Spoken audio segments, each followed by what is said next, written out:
itu anaknya boleh disembelih dan boleh dimakan, nggak apa-apa. Umpama ini kejadian ya, kambing betina dengan kambing jantan melahirkan anak tapi bentuknya manusia. Nah, si manusia itu boleh disembelih dan dimakan juga boleh. Pikir apa begitu ya, pikir. Kalau kita mau makan boleh, kalau enggak ya jangan. Kan kita kembali cara kemanusiaan ya, jangan biarin dia hidup ya. Mungkin maksudnya yang kelompok sebelah yang suka sembelih gitu kali ya. Oh,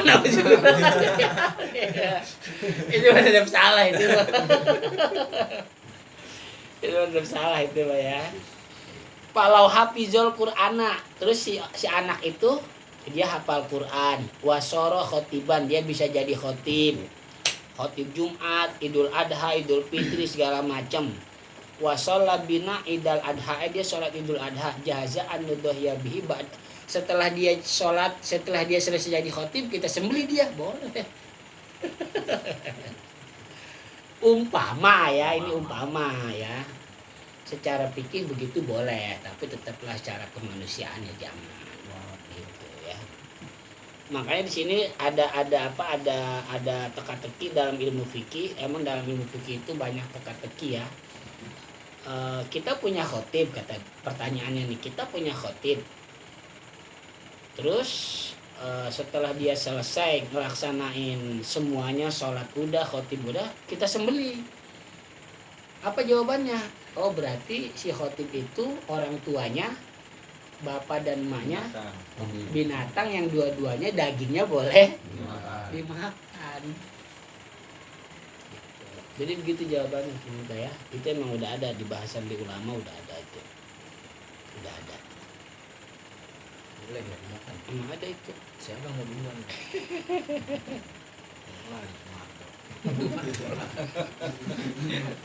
Tobat dia. Nah, terus untuk manusia semua ya.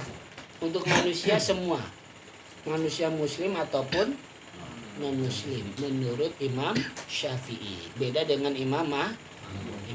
Kalau Imam Malik pendapatnya lain lagi. Non muslim itu najis. Non muslim menurut Imam Malik. Tapi menurut Imam Syafi'i enggak.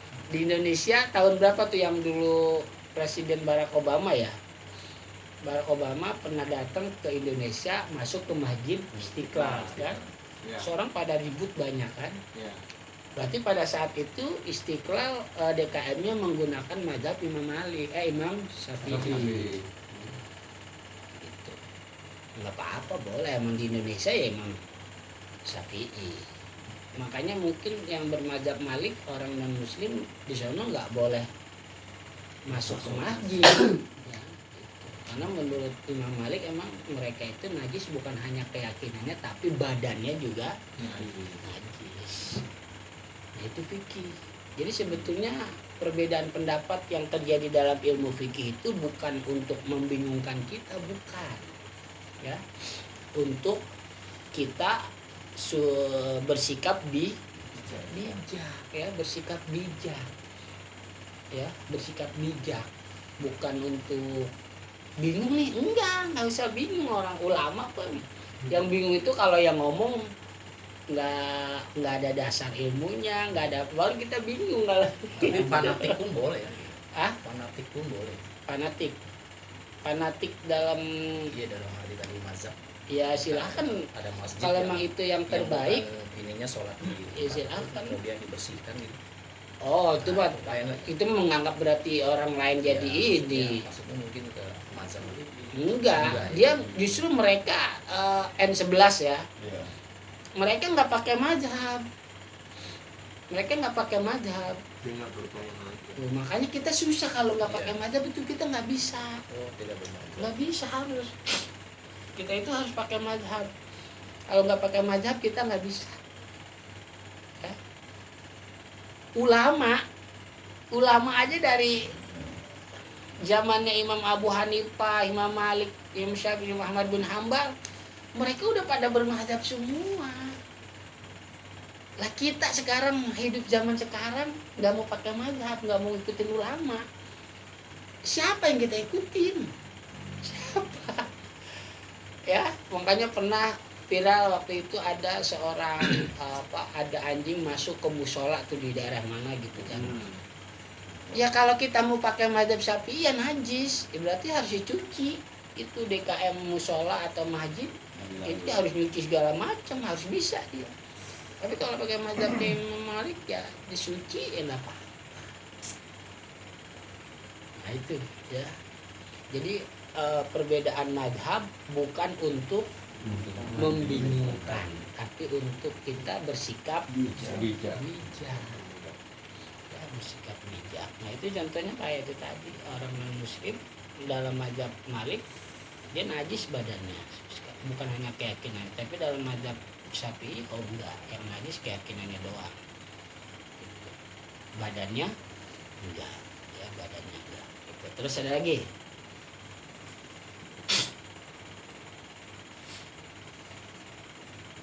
Silakan.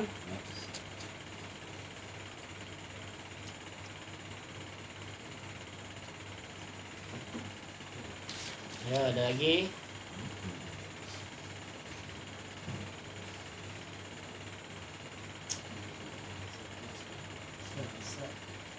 Yuk, Bang. Oke.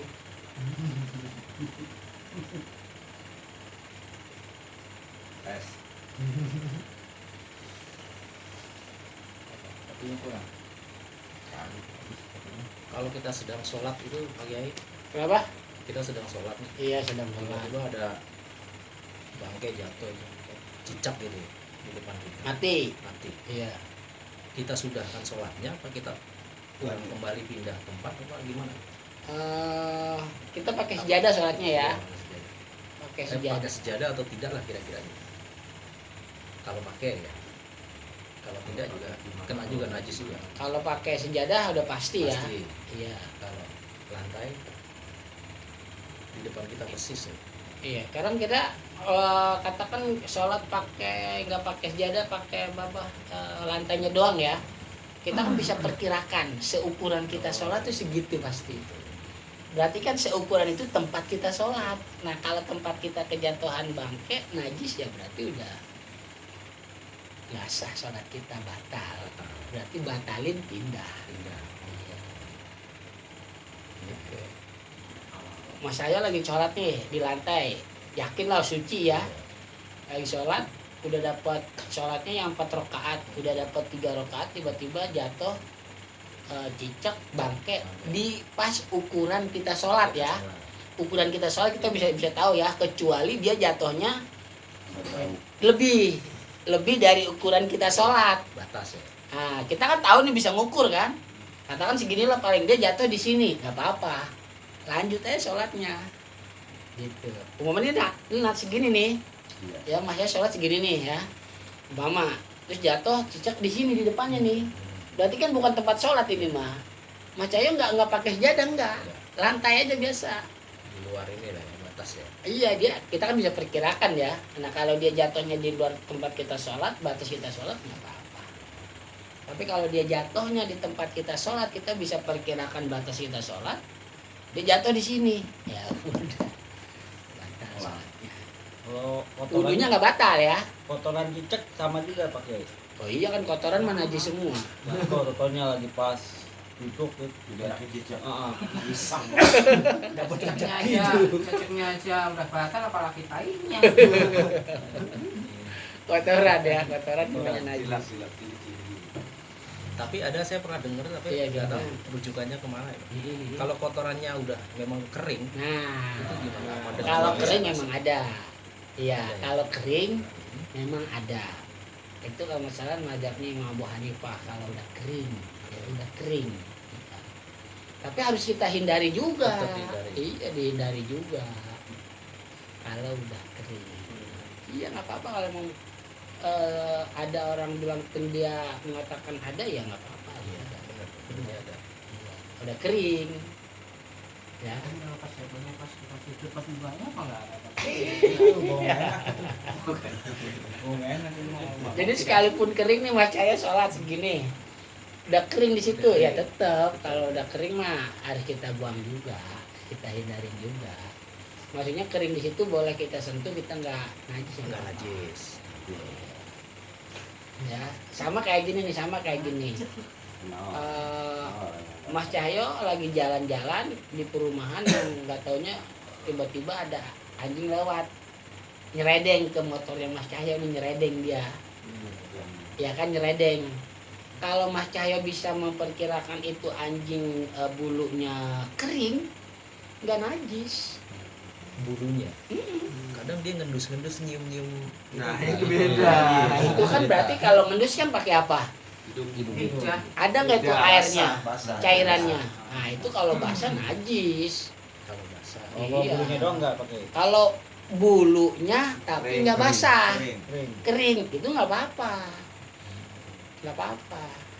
Tapi kalau dia bulu basah, dia habis mandi nih, habis dimandiin, nyeredeng motor Pak Ade, udah motor Pak Ade bisa dengan cara bisa dicuci 7 kali, salah satunya dengan debu, atau motornya buang ganti yang baru.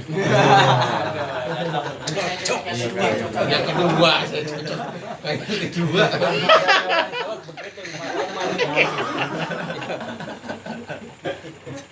Daripada pindah motor ya baru. Kalau nggak bodinya aja ganti, bodinya, body nggak mau nyuci kan?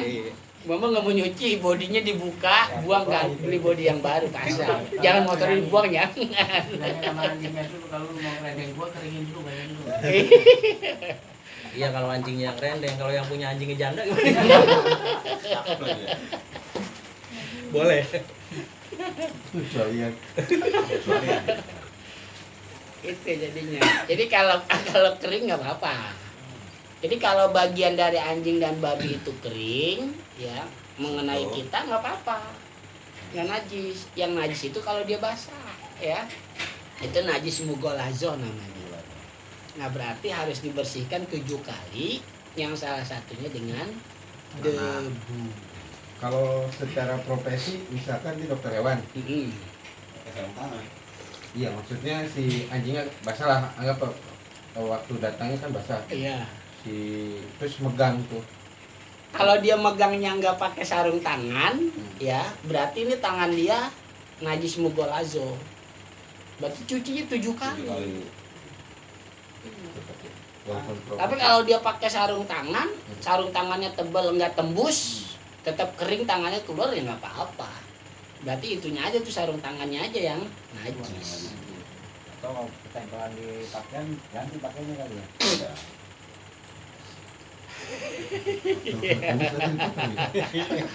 Gue bisa dipotong.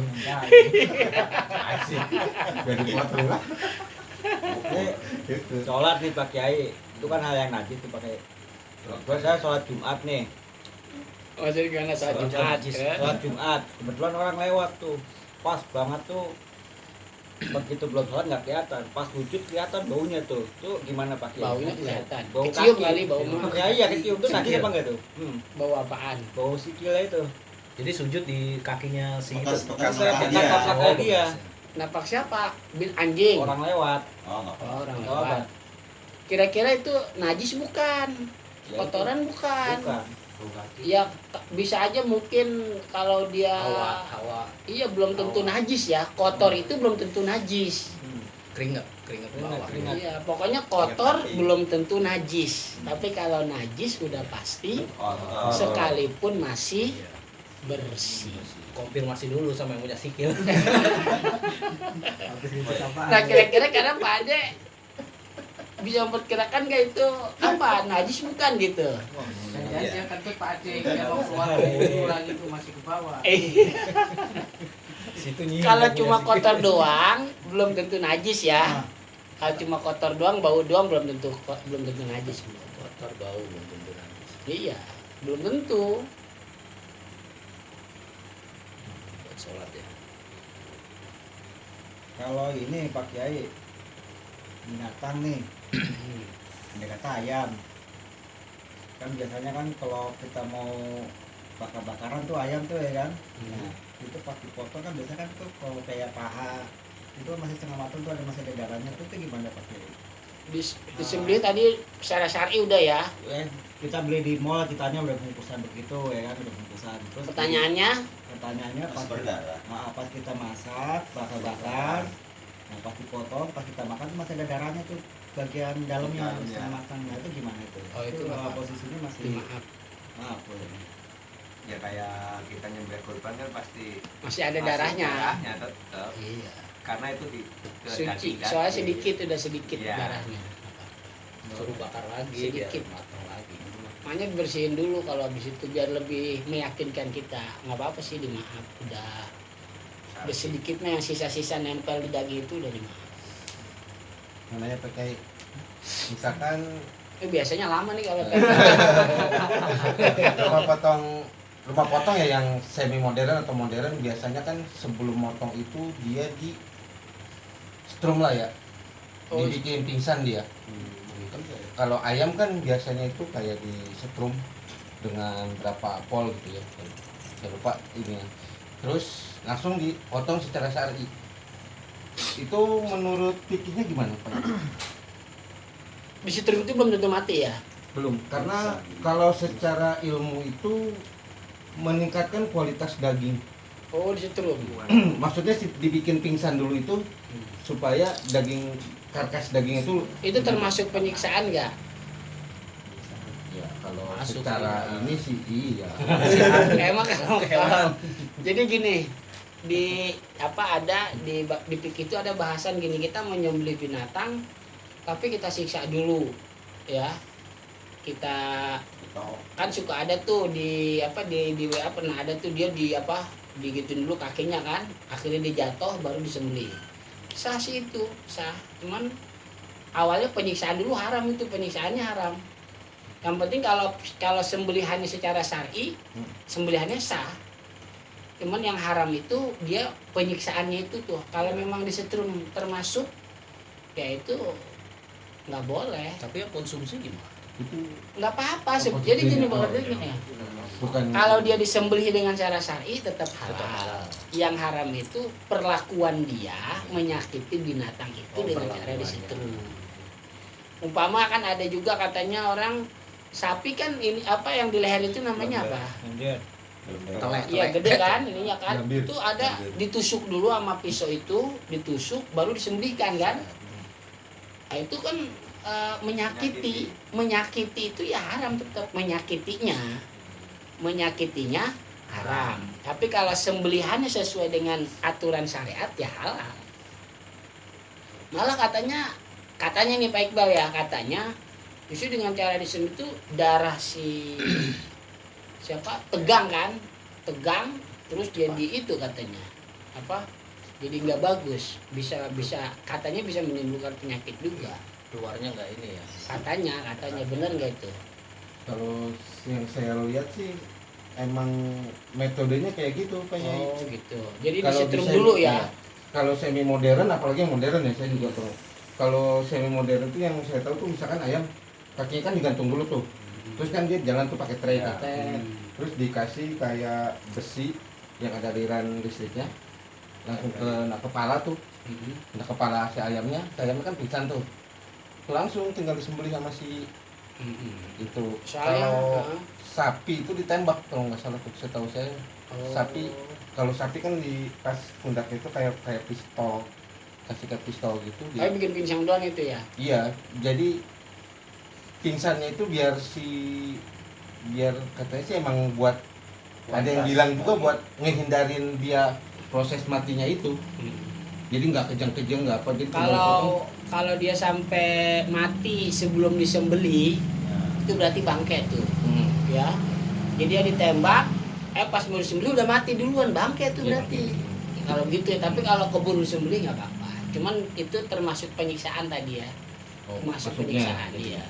Soalnya kan dalam hadis itu idza dzabahtum fasinul kitrata. Apabila kalian mau menyembelih, cara menyembelihnya harus yang baik. Itu cara menyembelihnya. Termasuk itu pakai Apa tuh? ayam ke tabak sampai udah kejang-kejang itu harus disembelih nggak masalah. Kalau keburu nggak apa-apa, halal. Iya. Makanya tungguin aja Pak Ade. Ntar kali aja ada. Jadi sengaja ya. Mana bawa pisau? Bawa pisau Pak Ade.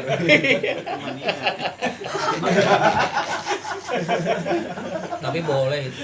Ayam masuk rumah kita ya kita sembelih boleh. Kalau ayam kita. Iya, kalau ayam orang tuh mencak-mencak dia. Enggak, tadi terkait proses penyembelihan sama proses apa itu memang di aturan sertifikasi halal MUI itu tidak terkait ke sana itu penilaian untuk Maksudnya terkait ke sana itu apa? cara menyembelihnya, terus cara-cara untuk Maksudnya di mana maksudnya? ya tadi kan apa melakukan binatang itu dengan tidak cara yang disiksa-siksa itu termasuk ke sana nggak sih kalau MUI sertifikat halal itu? Iya pastilah dia kan menggunakan Pasti ya. syariat pasti. Pasti ya.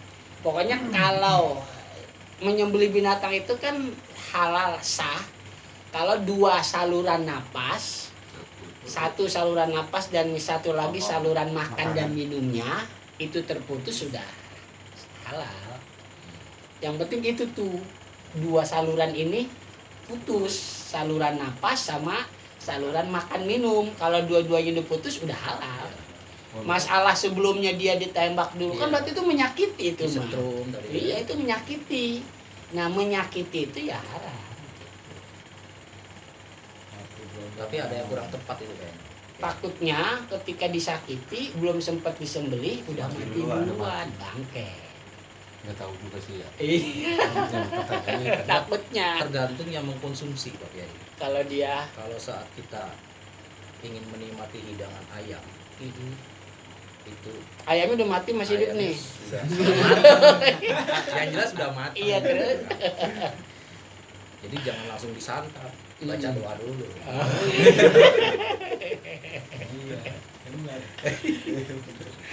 Udah jadi paham nih ya masalah disamak paham ya. Ya. Yaudah mungkin kita cukupkan sampai di sini. Mudah-mudahan bisa dimengerti, bisa dipahami dan tentunya nanti suatu saat mungkin bisa kita praktekkan ya. Bisa dipraktekkan. Allahumma sholli ala sayyidina Muhammadin fil awwalin wal akhirin wa barik sallim wa radhiyallahu ta'ala an sadatina ashabi sayyidina Rasulillah ajma'in. Bismillahirrahmanirrahim. Alhamdulillahi rabbil alamin. Hamdan yuafi ni'amahu wa yukafi mazidah. Ya Rabbana lakal hamdu wa lakas syukru kama yanbaghi li jalali wajhika wa karim wa 'azimi sultanik. Allahumma sholli wa sallim wa barik ala sayyidina Muhammad wa ala ali sayyidina Muhammad. Qulubi wa dawaiha wa afiyatil abdani wa sifaiha wa nurul absari wa diyaiha wa ala alihi wa sahbihi ajma'in. Tahassanna bidil izzati wal jabarut wa tasamna bi rabbil malakut wa tawakkalna al hayyil ladzi la yamut. Allahumma srif 'anna hadzal waba corona COVID-19 wa qina syarra da'ibi lutfika wa rahmatika innaka 'ala kulli syai'in qadir. Bismillahilladzi la yadurru ma'asmihi syai'un fil ardi wa la fis sama'i wa huwas samiul alim. Na'udzu bikalimatillahi tammati min syarri ma khalaq. Li khamsatin uti biharal wabail hatimah al mustafa wal mutada wa ibnahuma wal fatimah. Li khamsatin uti biharal wabail hatimah al mustafa wal mutada wa ibnahuma wal fatimah. Li khamsatin uti biharal wabail hatimah al mustafa wal mutada wa ibnahuma wal fatimah. Allahumma anfa'na bima 'allamtana wa 'allimna ma yanfa'una warzuqna ilman yanfa'una fid dini wa dunya wal akhirah Rabbika ya arhamar rahimin. Rabbana atina fid dunya hasanah wal akhirati hasanah wa qina adzabannar. Subhana rabbika rabbil izzati amma yasifun wa salamun alal mursalin walhamdulillahi rabbil alamin. Apabila ada yang salah mohon diperbaiki, mohon diluruskan, mohon dibenarkan karena kesalahan datang dari saya sendiri. Dan apabila barangkali ada benarnya semata-mata hidayah taufik dari Allah Subhanahu wa taala ta'adduban. Kita ucapkan kafaratul majlis subhanakallahumma wa bihamdika asyhadu an la ilaha illa anta astaghfiruka wa atubu ilaik. Wallahul muwaffiq ila aqwamit thoriq. Assalamualaikum warahmatullahi wabarakatuh.